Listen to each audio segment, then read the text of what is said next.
हाय, hello, नमस्कार. कशा आहात तुम्ही सगळे? मजेत ना? मजेतच राहा. मी भाग्यश्री तुमच्या सर्वांचं आपल्या चॅनलमध्ये स्वागत करते. आज आहे स्वामींचा प्रगट दिवस. आज सगळ्या स्वामी भक्तांसाठी आजचा दिवस खूप खास असणार आहे.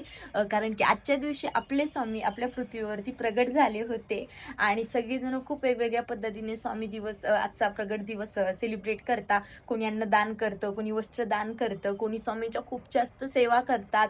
तर अशाच प्रकारे मी पण आज स्वामींची छोटीशी माझ्याकडून जशी होईल तशी सेवा करणार आहे. म्हटलं चला तुमच्याशी आज तुमच्यासोबत आज मी स्वामींची सेवा ही शेअर करते आणि लास्टपर्यंत नक्की पहा. सर्वांना सर्वप्रथम श्री स्वामी समर्थ. आज मी माझा एक स्वामी अनुभव तुमच्याशी शेअर करत आहे. खूप दिवसापासून शेअर करायचा होता, पण आजचा दिवसही चांगला आहे आणि आज स्वामींचा प्रगट दिवस आहे. सो त्यामुळे विचार केला की चला स्वामींचा अनुभव सांगात. स्वामींचा अनुभव ॲक्च्युली मी स्वामी सेवा लग्नाच्या आधीपासून करायला सुरू केली ती.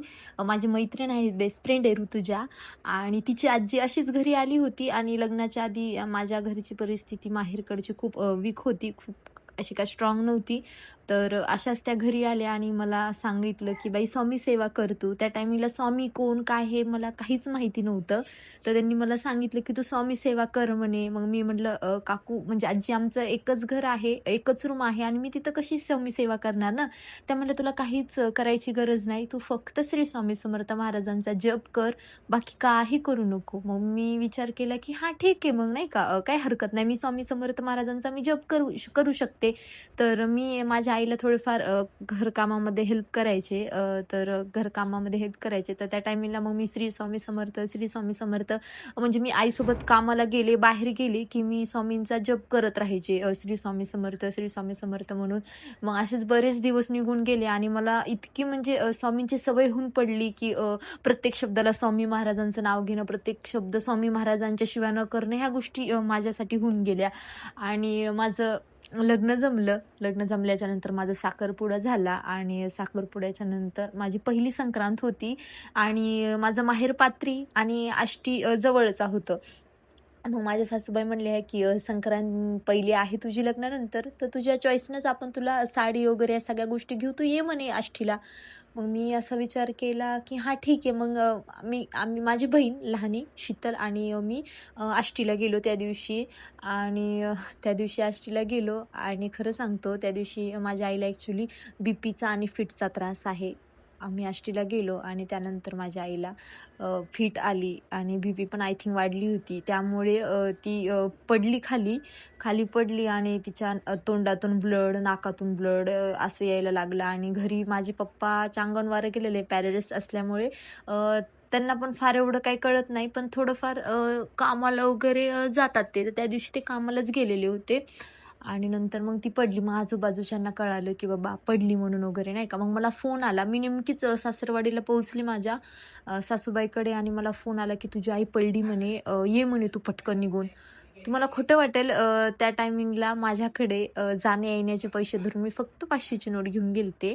आणि आम्ही जाताना ॲक्च्युली जीपनंच गेलो होतो, कारण की बसची वाट कुठे पाहत बसायचं. आणि बसला तर गावाकडे माहिती तुम्हाला थोडंफार दूर अंतरावर जायचं म्हणले की 20 रुपये 30 रुपये तिकीट असतं. पण आपण जर जीपनं जातो तर जीपनं दुप्पट तिप्पट असतं. तर त्या टायमिंगला जीपनं आम्हाला 70 रुपये लागले होते. तर अशा हिशोबानं मी पैसे जाण्या येण्याच्या हिशोबानंच घेऊन गेलते. आणि झाले की आई पडली म्हणल्याच्या नंतर आपलं मन थोडी शांत बसतं. मग मी तशीच मी म्हटलं फक्त माझ्या हॉस्पिटलपर्यंत घेऊन जा म्हटलं, मी येतेच आहे म्हणलं. आम्ही जेवलो नाही, खावलो नाही, काही नाही, पायावरती पाणी घेतलेलं होतं. तसंच उलट्या पावलाने आम्ही वापस शीतल आणि मी गेलो. आणि तिथे बसची कौरव वाट पाहणार ना, कारण आईला लागलेलं होतं. आम्ही बसची वाटच पाहू शकत नव्हतो. तिथे एक जीपवाला भेटला लकीली स्वामींच्या कृपेने. आणि मी त्यांना म्हटलं की दादा म्हणलं मला पात्रीला सोडा, म्हणलं मला अर्जंट आहे, म्हणलं चला आत्ताच्या आत्ताच. आता जेवढे बी गावाकडे राहतात त्या सगळ्यांना माहिती की जीपवाले 10 ते 15 जण कसे पण त्या जीपमध्ये भरतात आणि मग जीप काढतात. 1ला 2ला ते काढत, इव्हन 5ला पण ते लवकर जीप काढत नाहीत. आणि त्या टायमिंगला असं होतं की आम्ही दोघीच होतो जीपमध्ये. तर ते दादा 5 मिनिटं पाहत बसले की कुणी येते का. पण मी म्हणलं दादा प्लीज काहीच पाहू नका, म्हणलं पटकन चला, म्हणलं मला खूप अर्जंट आहे.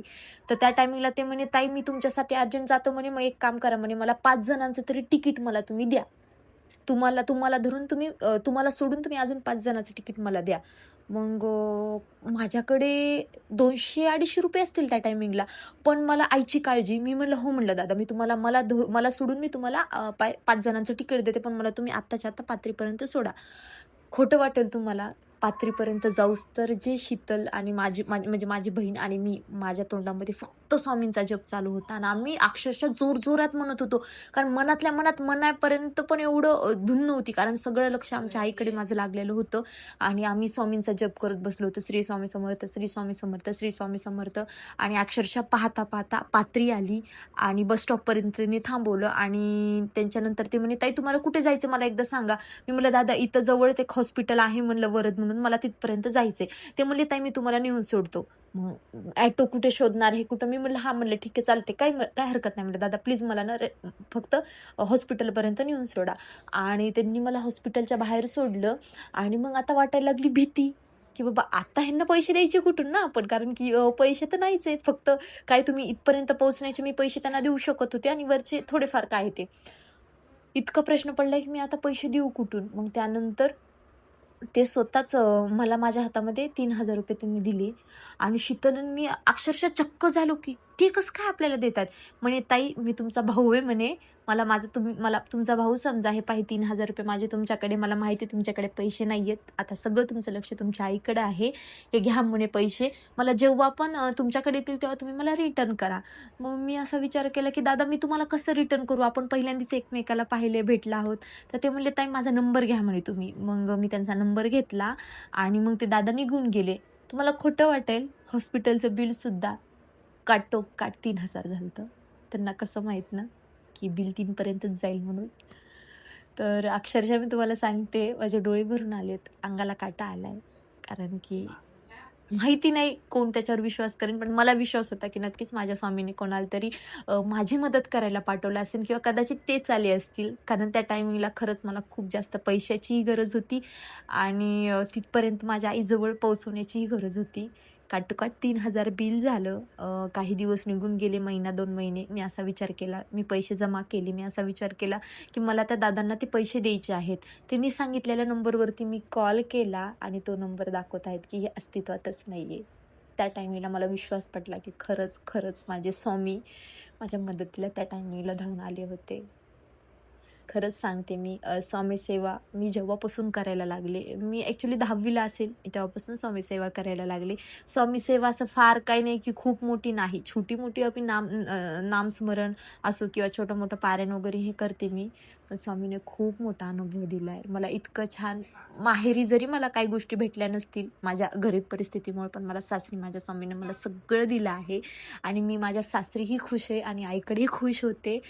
आणि आताच पाहणं, मी यूट्यूब चॅनल स्टार्ट करून काहीच जास्त दिवस झाले नाही आणि आज स्वामींचा प्रगट दिवस आहे आणि माझे 100 सबस्क्रायबर झाले आहेत.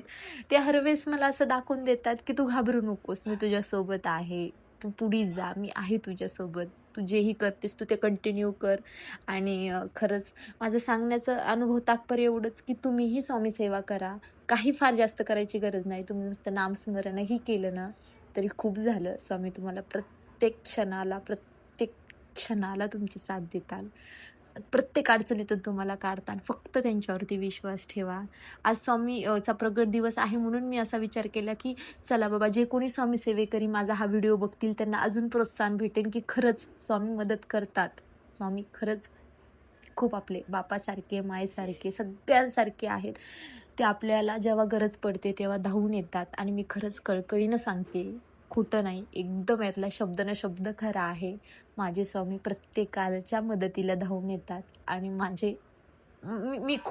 मी खूप नशिबान असेल कदाचित, की मला स्वामी सेवा घडली आणि तुम्ही जेही माझा हा व्हिडिओ बघताल आणि तिथून पुढे जे स्टार्ट करताल, खरंच तुम्ही नशिबान असताल, की तुम्ही स्वामी सेवा करताल. नक्की स्वामी सेवा करा. स्वामींचं तुम्ही जितकं कराल तितकं कमी आहे आणि तुम्ही जेवढं कराल त्याच्यापेक्षा कितीतरी पटीनं स्वामी देतात तुम्हाला, भरभरून देतात. माझा स्वतःचा मी जवळचा अनुभव सांगते. खरंच स्वामी सेवा म्हणजे काहीच कमी पडत नाही. तुम्ही नक्की करा. श्री स्वामी समर्थ.